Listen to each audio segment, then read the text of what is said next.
नमस्कार, आप देख रहे हैं यूपी टीवी 7 सच की तय तक। यूपी टीवी 7 से भूपेंद्र सिंह की खास रिपोर्ट।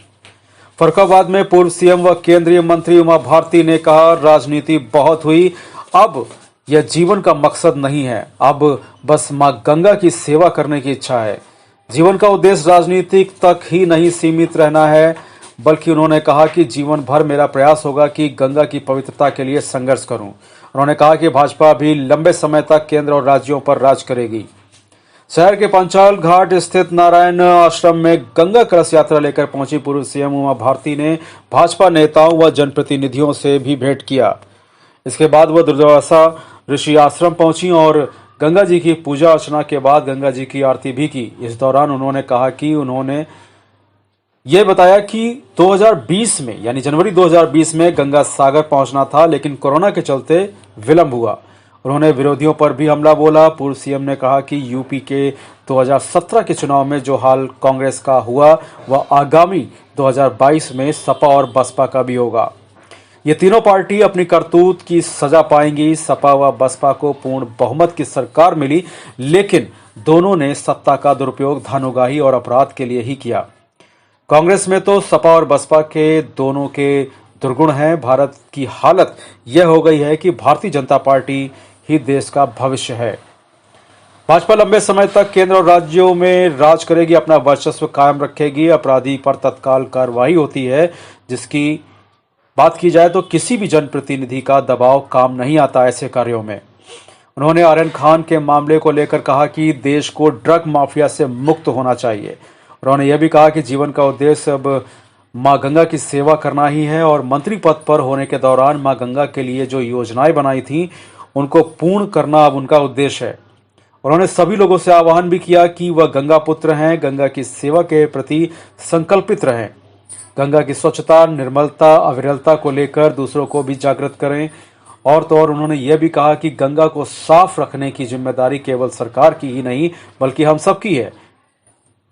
गंगा नहर ही नहीं, सरकार की बनाई हुई एक योजना है और यह तपस्या से आई है। संतों ने इसको तपस्या से बनाए रखा है। उनका प्रयास है कि गंगोत्री से गंगा सागर तक धारा अविरल निकालने का प्रयास पर कार्य चल रहा है, क्योंकि गंगा एक विशिष्ट धारा है। उसमें एक गुण के प्रदूषण से लड़ने का भी है। गंगा के 3 प्रकार हैं। एक वैज्ञानिकों की गंगा है, एक पर्यावरण की गंगा है और एक आस्था की गंगा है। उन्होंने कहा कि सोने में यदि पीतल, तांबा मिला दिया जाए लेकिन सोने का गुण समाप्त नहीं हो जाएगा। उसी प्रकार से गंगा में प्रदूषण से लड़ने का जो गुण है वह समाप्त नहीं हुआ है, जिसे तपस्या से अब तक बनाए रखा गया है। उन्होंने सांसद मुकेश राजपूत को अपना भाई बताया। इसके साथ ही 101 दीपों का दान भी किया। ऋषिकेश से प्रारंभ हुई गंगा कलश यात्रा ऋषिकेश से प्रारंभ हुई और यात्रा का समापन 14 जनवरी को मकर संक्रांति के दिन गंगा सागर पहुंचने पर हुआ। गंगा कलश यात्रा का उद्देश्य गंगा किनारे बसे गांव के लोगों को गंगा की स्वच्छता के प्रति जागरूक करना है।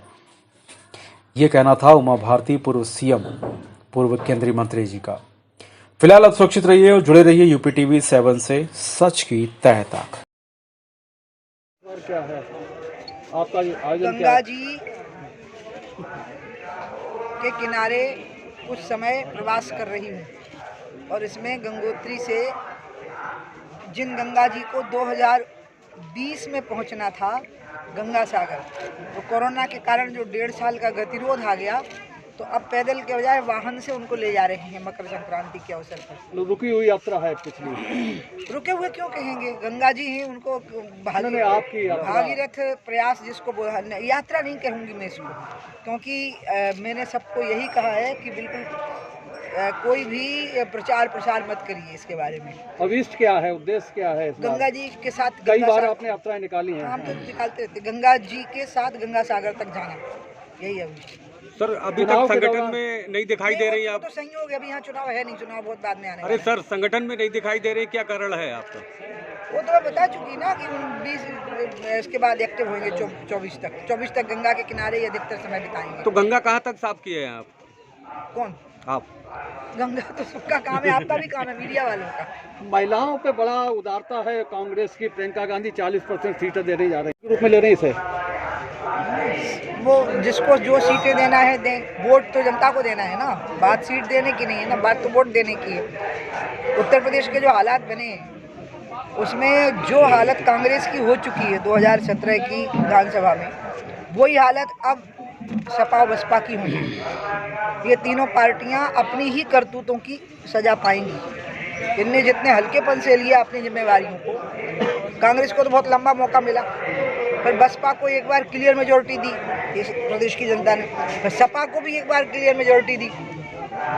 इन्होंने पूरी तरह से सत्ता का दुरुपयोग किया, धन उगाही के लिए, अपराधों के बोलबाला के लिए। इसलिए और कांग्रेस में तो दोनों ही चीज़ें एक साथ थी। सपा और बसपा के जो दुर्गुण थे वो कांग्रेस में मौजूद थे, इसलिए कांग्रेस नष्ट हुई थी। इसलिए ये कितने भी उपाय आजमा लें, जो कल अमित शाह कह गए हैं कि उत्तर प्रदेश में पहले से ज़्यादा सीटों से विजय होगी, बिल्कुल ठीक बोल गए हैं। वैसे प्रतिज्ञा ले रही है इस बार, तो वो शपथ ले रही है प्रतिज्ञा, प्रियंका गांधी। तो हम उस ये तो उन्हीं से पूछे ना उनकी प्रतिज्ञा के बारे में, मैं क्या बोलूं? नहीं, उससे कोई असर नहीं मुझे पड़ना उनका आपकी प्रवक्ता नहीं आपकी है। रणनीति हाँ, पे। हमारे यहाँ ऐसे कुछ नहीं होती ऐसी। आपके यहाँ नई टिकट दी जा रही महिलाओं को है। देखिए अब भारत की हालत ये हो गई है कि अब भारतीय जनता पार्टी भारत का भविष्य है, और बहुत लंबे समय तक अब भारतीय जनता पार्टी राज्यों पर भी अपना वर्चस्व कायम रखेगी, केंद्र पर भी अपना वर्चस्व कायम रखेगी। और ये आप ही लोग हो जो बता रहे हो हम लोगों को भी कि मोदी आज सबसे लोकप्रिय नेता हैं, चाहे भारत की बात हो या अंतर्राष्ट्रीय स्थितियों की बात हो। और ये भगवान की दया से बहुत सुखद संयोग हुआ है कि जिस समय पर देश को अत्यधिक आवश्यकता थी एक बहुत मजबूत नेतृत्व की, तो मोदी जी जैसा नेतृत्व देश को मिला। उन्हीं के कारण पूरे देश का माहौल बदला। फिर कानून व्यवस्था पर उंगली उठती है, लखीमपुर जैसे घटनाएं हो जाती लेकिन हैं। कार्रवाई भी तुरंत होती है, कोई कोताही नहीं बरती जाती है कार्रवाई करने में। किसी भी अपराधी को पकड़ने के लिए कोई एमएलए एमपी मिनिस्टर का दबाव काम नहीं करता है। जो स्थिति बम्बई में बनी वो यहाँ नहीं बन सकती है। जिस प्रकार से जो स्वयं संदेह के घेरे में है, जिसका दामाद पकड़ा गया ड्रग्स के आरोप में या कुछ आरोपों में, उसी का जो ससुर है वो जिस प्रकार से बात को कहाँ ले गया, इससे क्या फ़र्क पड़ता है कि जो जांच अधिकारी है एनसीबी का, उसका धर्म क्या है? इससे जांच का क्या मतलब है? जांच का क्या लेना देना था? उसके सर्टिफिकेट में क्या लिखा है? ये बात आज क्यों प्रेस कॉन्फ्रेंस में बताई गई, प्रेस को बताई गई? ये बात 6 महीने पहले क्यों नहीं बताई गई? ये सारे प्रमाण पत्र अभी क्यों जुटाए गए? इसका मतलब है कि ड्रग माफिया को संरक्षण देना है, ध्यान बटाना है। और ड्रग माफिया को वो लोग संरक्षण दे रहे हैं जो सत्ता में बैठे हुए लोग हैं, नवाब मलिक जैसे लोग। ये इस प्रकार की बातें करके कि ध्यान बढ़ जाए। और इसलिए मैं मीडिया से अपील करूंगी और देश की जनता से भी कि अभी सारा फोकस इस पर होना चाहिए कि भारत को ड्रग माफिया से मुक्ति मिलनी चाहिए। और ये जो ध्यान हटाने की कोशिश है, ये ड्रग माफिया के सबसे बड़े हितैषी लोग हैं जो इस प्रकार के बातों से ध्यान। तो कि ये कागज़ पहले भी तो रहे होंगे ना, पहले क्यों नहीं पेश किए, अभी क्यों पेश किए हैं ये कागज़? इसका मतलब है ड्रग माफिया से ध्यान हटाना। मोदी जी कटिबद्ध हैं इसके लिए कि हम इस देश को हर प्रकार के शिकंजे से मुक्ति दिलाएंगे, आतंक से, गरीबी से और ड्रग्स से। ठीक है।